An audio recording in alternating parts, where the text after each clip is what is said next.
Good morning all. Today we are going to see the internal capsule.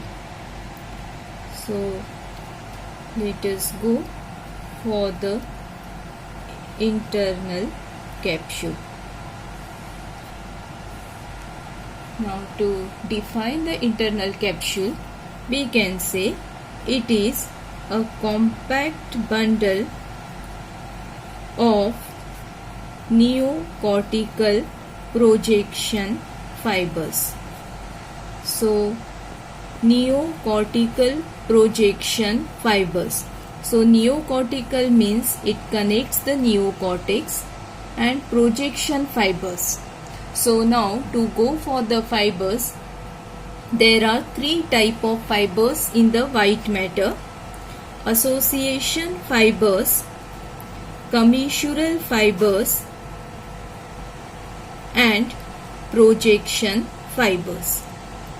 The association fibers, they interconnect the different region of the same cerebral hemisphere, and they are intrahemispheric fibers. Commissural fibers, they connect the identical area in the two cerebral hemisphere, and they are interhemispheric fibers. But projection fibers, they connect the cerebral cortex to the subcortical centers such as corpus striatum and spinal cord. Clear? So internal capsule is one of the projection fibers. Now coming back to the internal capsule, we have defined it as a compact bundle of neocortical projection fibers. Second thing, it forms the main highway for input and output fibers of the cerebral cortex. So it is forming the main highway for input and output fibers of the cerebral cortex. Now coming to its shape and the boundaries.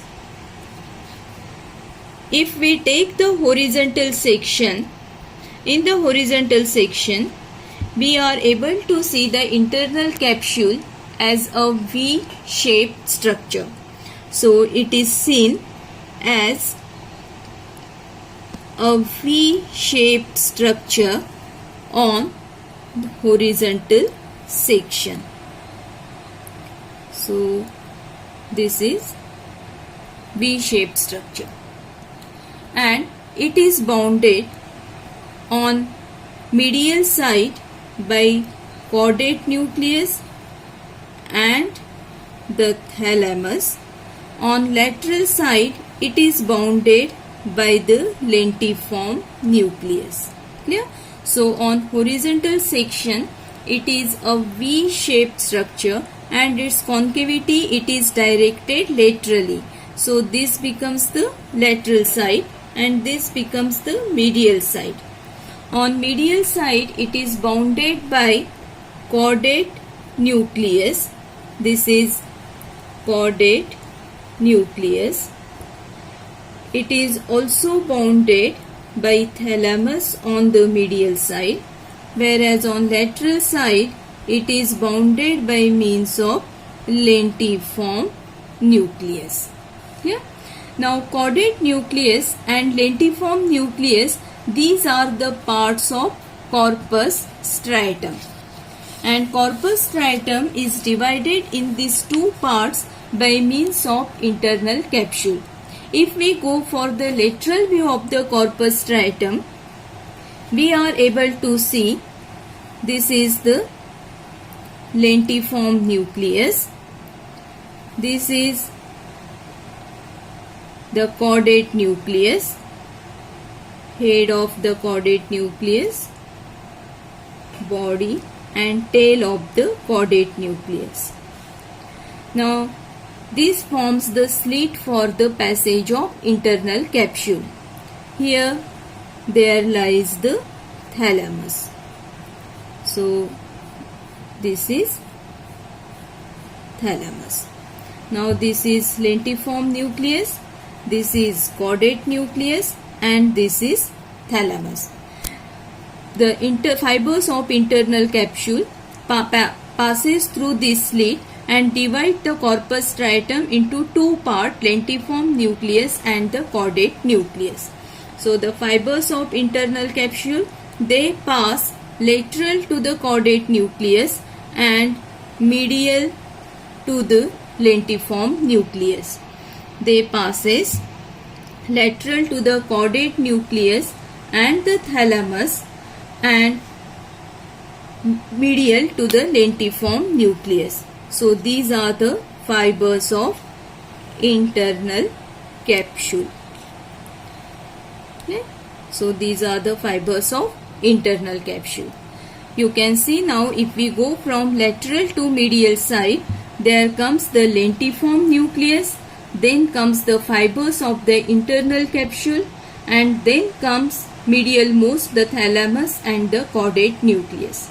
Now in this case, if we take the horizontal section, we are able to see the V-shaped internal capsule, which is bounded on lateral side by the lentiform nucleus and on medial side by the caudate nucleus and the thalamus. The same diagram we have drawn over here, the V-shaped internal capsule with caudate nucleus and thalamus on the medial side and lentiform nucleus on the lateral side. Yeah. Now, the fibers of the internal capsule, if traced above, they are continuous with the corona radiata. Now, these are the fibers of corona radiata. The fibers of internal capsule, they fan out and get continuous with the corona radiata, whereas if internal capsule is traced below, the capsular fibers occupy the crus cerebri of the midbrain. They get condensed lower down and they come to occupy the crus cerebri of the midbrain. Yeah? So this is about the shape and boundaries. It is V-shaped, bounded on medial side by caudate nucleus thalamus, on lateral side by lentiform nucleus. Above it get continuous with the fibers of corona radiata, and lower down it comes to occupy the crus cerebri of the midbrain. Now coming to the parts of the internal capsule. The internal capsule, it is divided into 5 parts. And from before backward, they are anterior limb, then genu, posterior limb, then sublentiform part and retrolentiform part. So there are 5 parts. The anterior limb, it lies between the caudate nucleus medially and the anterior part of lentiform nucleus laterally. So this is anterior limb. The posterior limb lies between the thalamus medially and posterior part of lentiform nucleus laterally. So this is posterior limb. The genu is the portion or bend between anterior limb and the posterior limb with the concavity of the bend directed laterally. So this bend, it is called as genu. Then comes the retrolentiform part. The retrolentiform part, it lies behind the lentiform nucleus. So this form the retrolentiform part. And the sublentiform part, it lies below the lentiform nucleus. Yeah? So it will lie below the lentiform nucleus, the 5th part. Yeah? So there are 5 parts. Anterior limb, it lies between the caudate nucleus, head of the caudate nucleus medially, and anterior part of lentiform nucleus laterally. the posterior limb, it lies between the thalamus medially and the posterior part of lentiform nucleus laterally.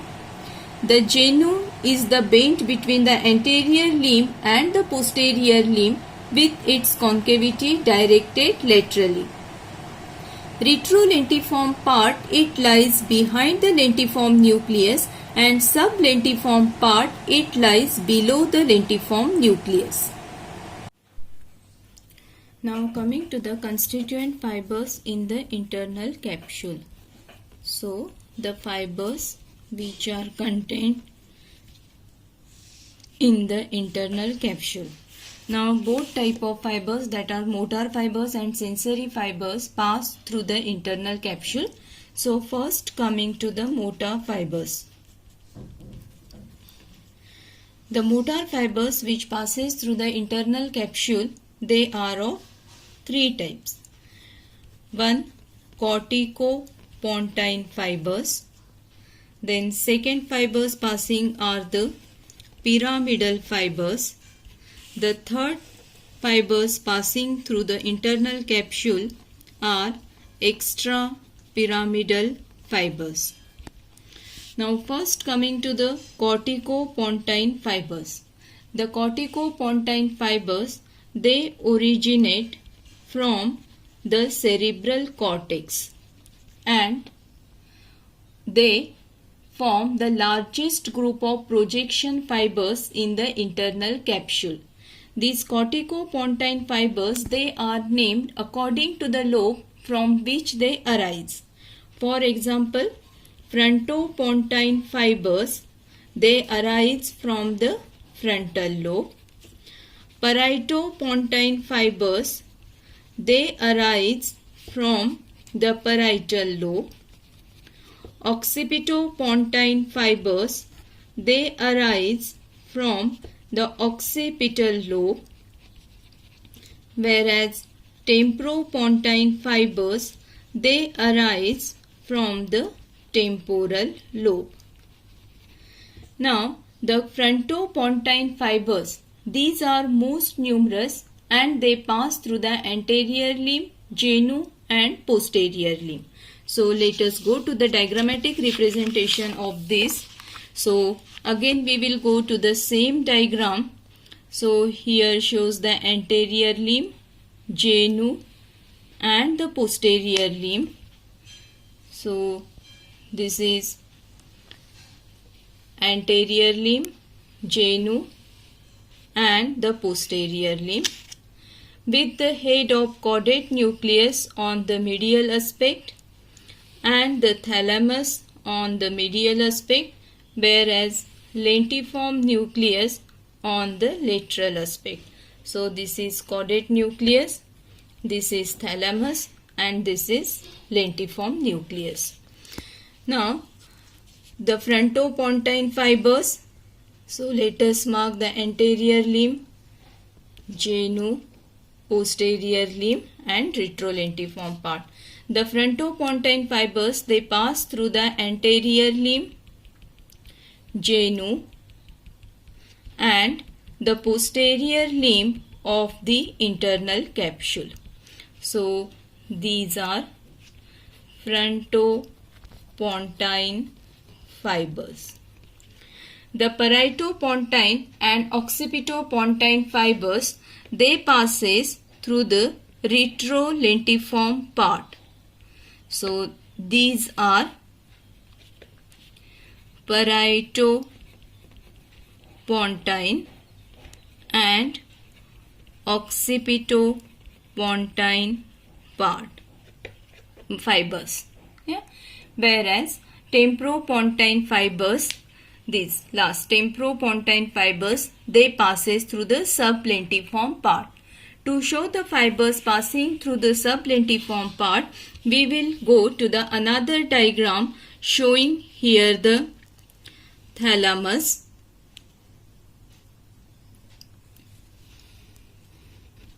Then this is lentiform nucleus and here there is lingula with the auditory area this is temporal lobe. So this is insula, not lingula, insula. This is temporal lobe, and lower down there is the brainstem, and this is pons. Clear? So the temporopontine fibers, they passes from the temporal lobe to the pons. So these are the temporopontine fibers. This is the temporal lobe, this is pons, and this form the temporopontine fibers. Okay. So the corticopontine fibers, which we have named frontopontine, paritopontine, occipitopontine and temporopontine. Frontopontine passes through anterior limb, genu and posterior limb. Paritopontine and occipitopontine passes through retrolentiform part, whereas temporopontine fibers, they passes through the sublentiform part. Now next are the pyramidal fibers passing through the internal capsule. The pyramidal fibers, they arise in cerebral cortex and they relay in the lower motor neuron within the brainstem and the spinal cord. These pyramidal fibers, they are of two types: corticonuclear fibers and the corticospinal fibers. Corticonuclear fibers, they are for the head and neck muscle, whereas corticospinal fibers, they are for the muscles of upper limb, trunk and lower limb. Yeah? So the corticonuclear fibers, they passes through the genu of the internal capsule. So these are the corticonuclear fibers passing through the genu of the internal capsule. So these are corticonuclear fibers, and these are for the head and neck muscle.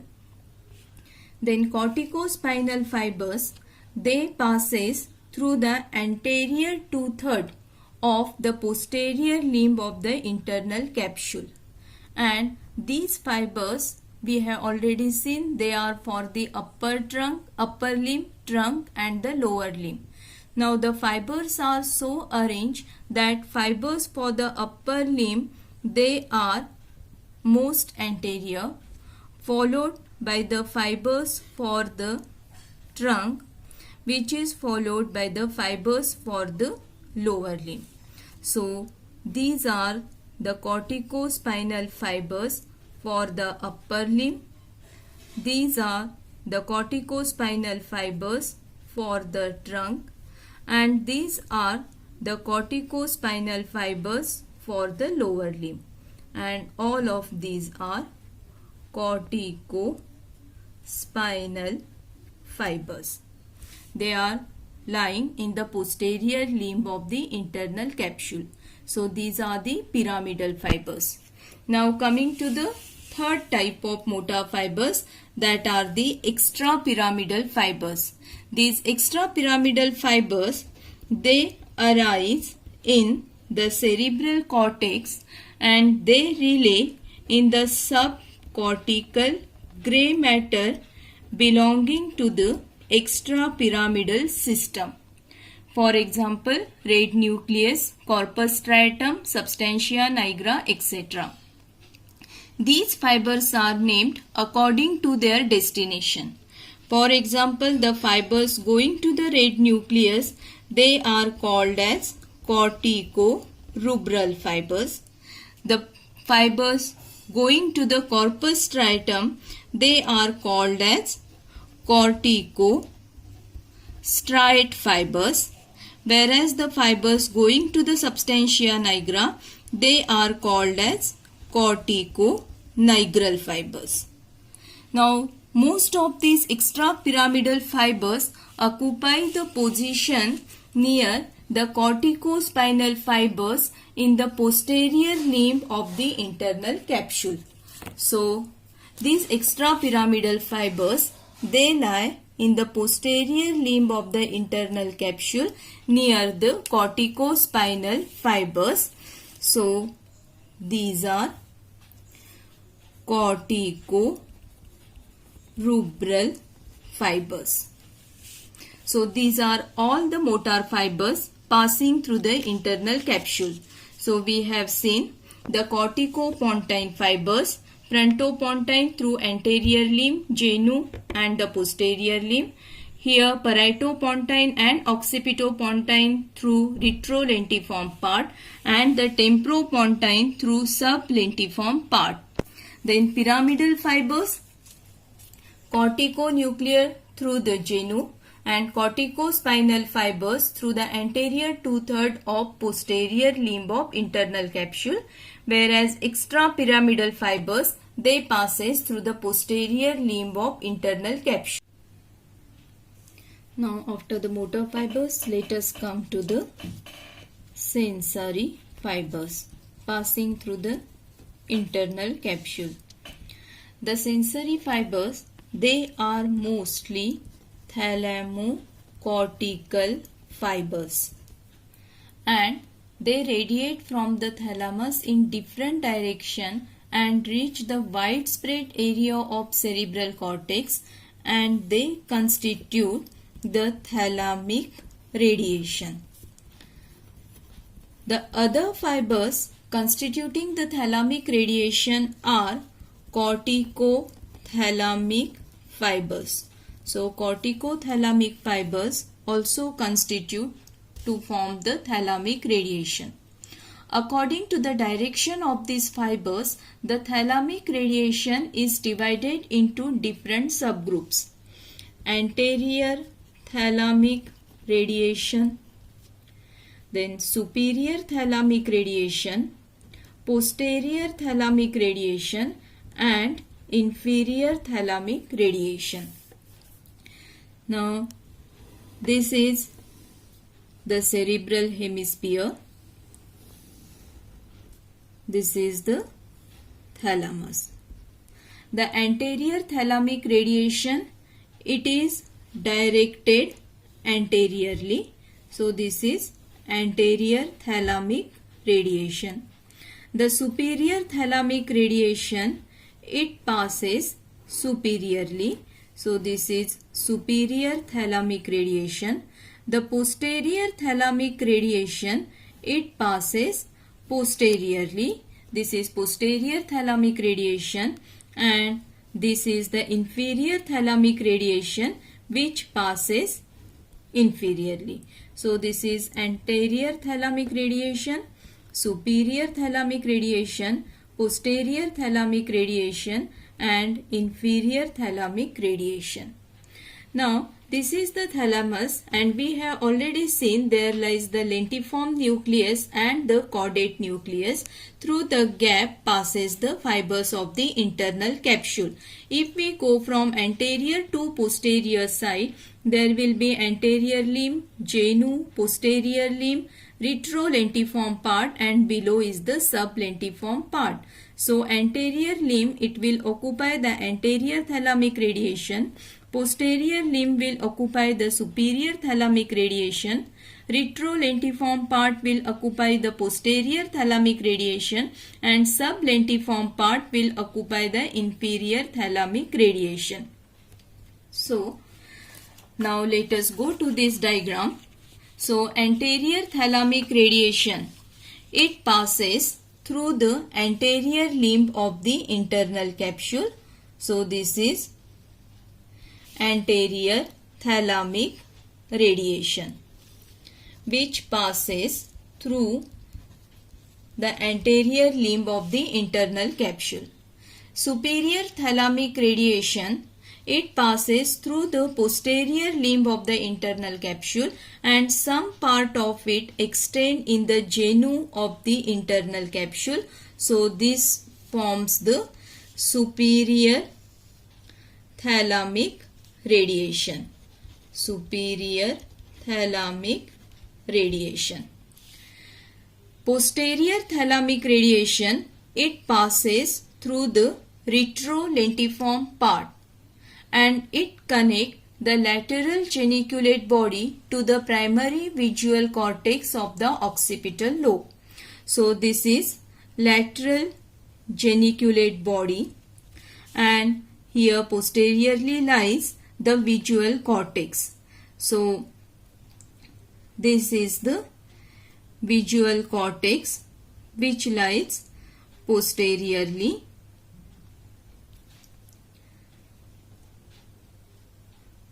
So which lies in the occipital lobe. This is visual cortex. Now the lateral geniculate body, it is connected to the primary visual cortex which passes through the retrolentiform part and it forms the optic radiation.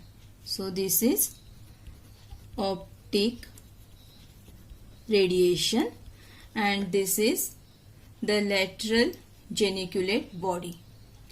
Now coming to the inferior thalamic radiation. The inferior thalamic radiation, it passes through the sublentiform part. So again we will show the inferior thalamic radiation fibers in this diagram. So inferior thalamic radiation, it passes through the sublentiform part of the internal capsule. So these are the thalamotemporal fibers and these are the temporothalamic fibers. These fibers or inferior thalamic radiation, it also connects the medial geniculate body. Now here lies the medial geniculate body which is connected to the primary auditory area of the temporal lobe, forming the auditory radiation. So this medial geniculate body, it is connected to the primary auditory area. So this is auditory cortex and this is medial geniculate body and it is forming the auditory radiation. The auditory radiation can be shown in this diagram also. So this is the medial geniculate body. Here lies the auditory cortex. So this is the auditory cortex and this medial geniculate body, it is connected to the auditory cortex, forming the auditory radiation. So this forms the auditory radiation. So these are the sensory fibers. So the sensory fibers mainly, they are the thalamic radiation. Anterior thalamic radiation, it passes through the anterior limb. Superior thalamic radiation passes through genu and the posterior limb. Posterior thalamic radiation passes through the retrolentiform part and it connects the lateral geniculate body with the primary visual cortex and form the optic radiation.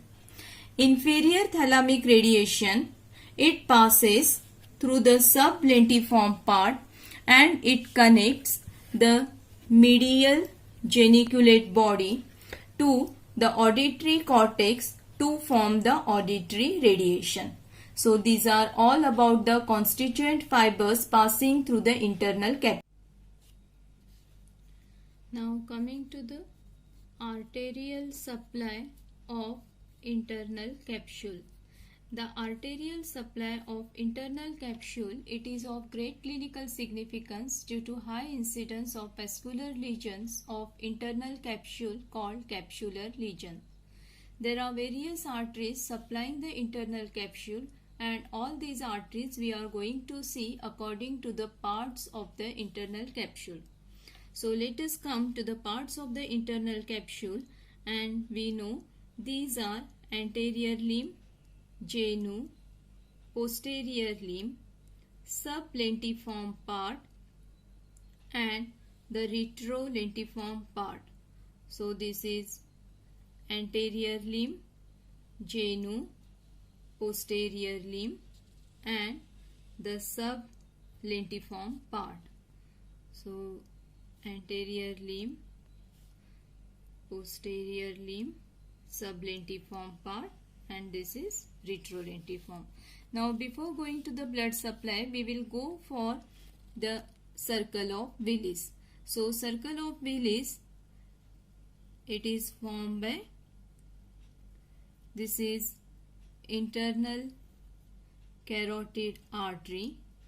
Anteriorly there lies the anterior cerebral artery,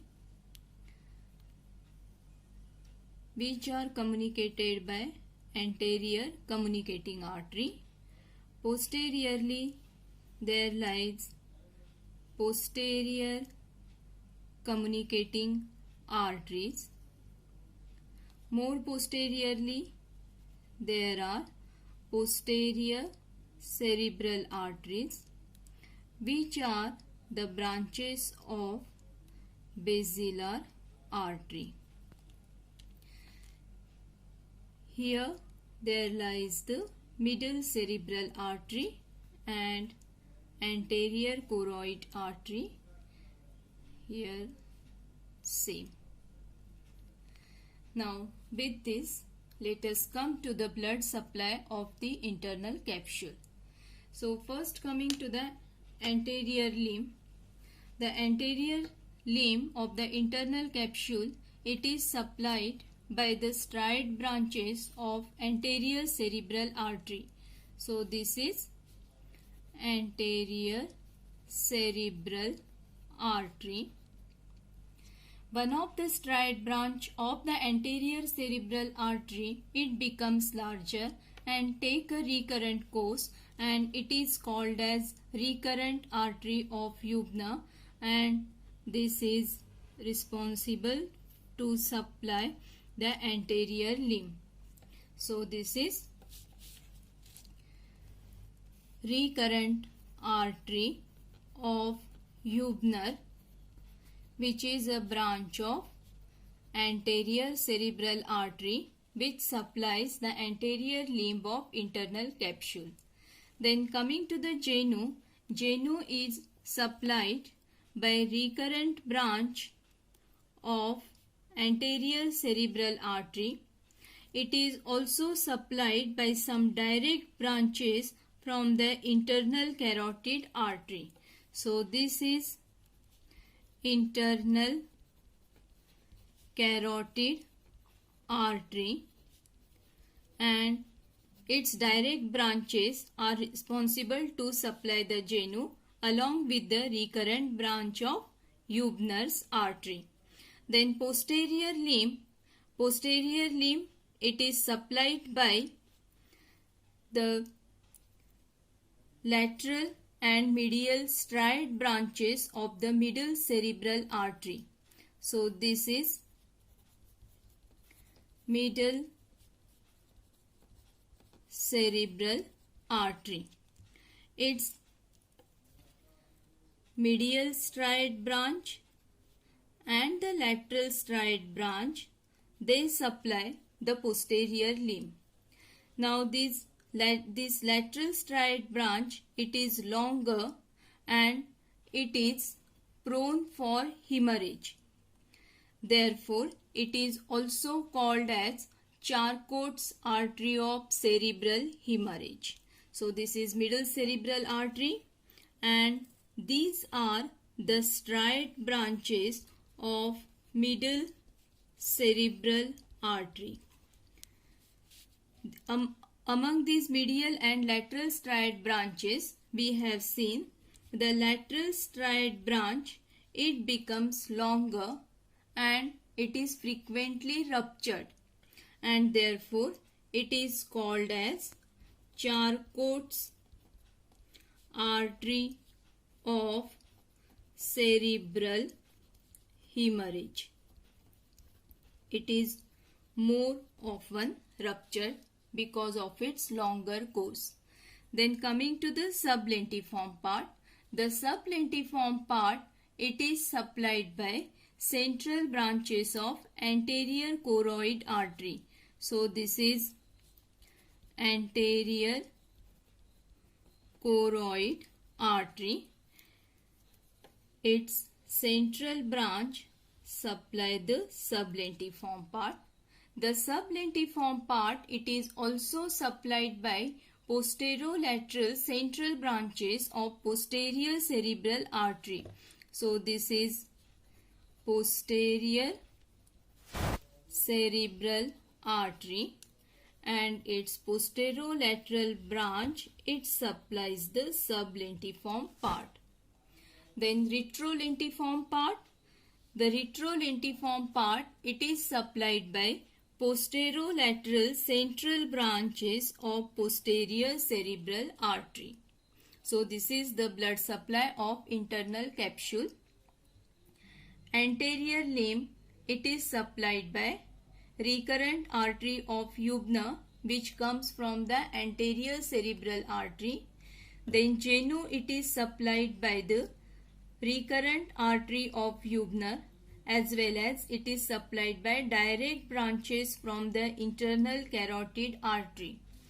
Posterior limb, it is supplied by medial and lateral striate branches from the middle cerebral artery. Lateral striate branch, it is longer and it is more frequently ruptured, therefore it is called as Charcot's artery of cerebral hemorrhage.